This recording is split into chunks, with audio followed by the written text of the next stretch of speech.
Prime Minister, what's the latest on the rollout of the vaccines across the United Kingdom? Well, what we're doing here in Bristol today is launching the first of the mass vaccination centres. We'll have 50 of these by the end of the month. That's in addition to the 233 hospital sites, the 1,000+ GP sites, and a first go of about 200 community pharmacies, and we'll be ramping them all up. As I speak to you today, we've done about 2 million people, maybe a bit more. Were about 2.4 million jabs all in, I think, across the whole of the UK. And in the next few days, as we get towards that target of the 15th of February, 15 million that we want to do, obviously the NHS is going to be ramping that up massively. And it's still the case, as I talk to you today, that the UK has done more vaccinations than any other country in Europe, but we cannot be complacent. And the worst thing now would be for us to allow success in rolling out a vaccine programme to breed any kind of complacency about the state of the pandemic. Looking at the rollout of the vaccine, how Yes. confident are you that you can hit that target of the middle of February? A huge amount of ramping up needs to happen. You're correct, Alex. It's a huge ask of the NHS, of the Army, of St John's Ambulance, all the other volunteers that you're seeing here today. Loads and loads of people are coming together to deliver this, and there's no doubt that it's a massively stretching target. I talked this morning to all our teams.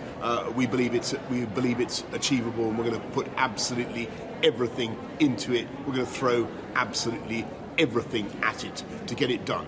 Those first 4 groups by the middle of February. The over 80s, the over 70s, the clinically extremely vulnerable, workers in care homes, NHS staff. Those groups where we want to vaccinate. And today, I think I can confirm that we've done roughly 40% of the 80-year-olds in this country already. We've vaccinated 40% of the 80-year-olds in this country. So from now on, just in a couple of weeks, every single one of those will have a very high degree of protection.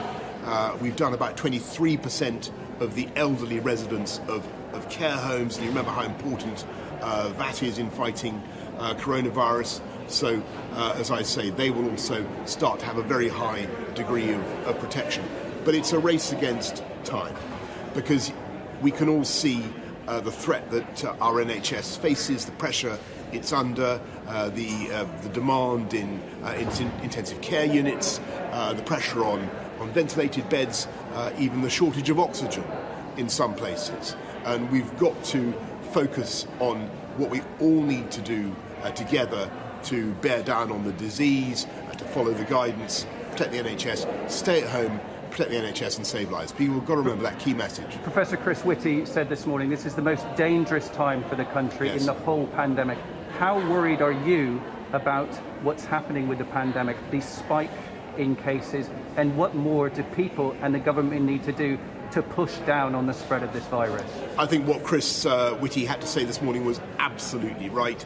This is a very perilous moment, because everybody can sense that the vaccine is coming in.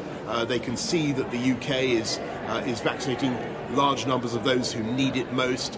And my worry is, and Chris's worry, is that this is the moment where that could breed a false confidence, false complacency. And that, when you look at what's happening in the NHS, is that complacency is not merited. We have a really tough fight on our hands. So what we will do is, of course, keep the guidance, keep the rules under review. But more important, as Chris said this morning, more important than us just pushing out new rules, people have got to follow the guidance. So in supermarkets, people need to be keeping their distance, making sure that they're wearing masks, doing the right thing. Supermarkets have done a fantastic job during this pandemic. Our country wouldn't have got through it without the work of supermarkets. But we need to enforce the rules in supermarkets. When people are getting takeaway drinks in cafes, then they need to avoid spreading the disease there. But the rules, avoid mingling too much.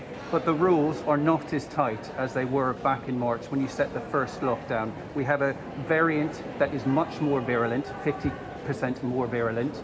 We have 30,000 plus people in beds in hospital, the NHS under greater pressure than it was before. Should people be expecting further lockdown measures, and should you not be doing more to stamp down on this virus?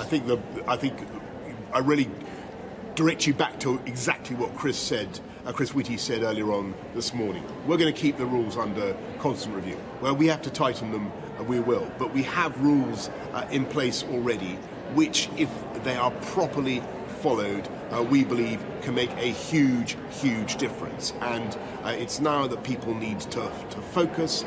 They need to, when they're out shopping, whether they're buying cups of coffee in the park or whatever it happens to be, they need to think about spreading the disease. And as Chris said, one contact that you have can be a chain of transmission for this disease. So now is the moment for maximum vigilance, maximum observance of the rules, and of course, if we feel that things are not being properly observed, then we may have to do more. But far better for people to obey the rules that we have than simply to promulgate new rules.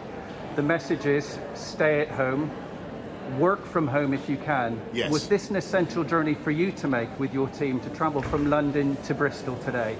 Surely, if the message is stay at home, work from home, why have you travelled over 100 miles today to come here?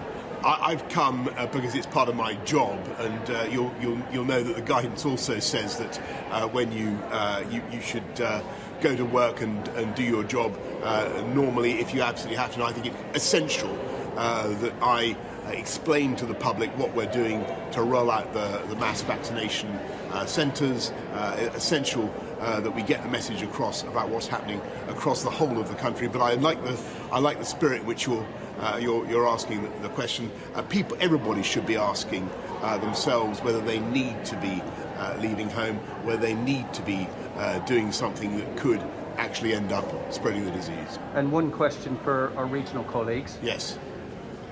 We've got this mass vaccination centre here at Ashton Gate in Bristol, using the Oxford vaccine. Why isn't it using the Pfizer vaccine that has to be stored at lower temperatures? And what do you say to people in Devon and Cornwall, a long way from this mass centre, about the rollout of vaccinations to GPs, to smaller surgeries in their local areas? Yeah, well, there's 110 GP vaccination centres just in this area. I think about 18 hospital sites where we're distributing the vaccine in addition to this mass vaccination centre. Don't forget, no one is going to be more than 10 miles from your vaccination centre. So we're rolling it out across the whole country. And you ask about AstraZeneca.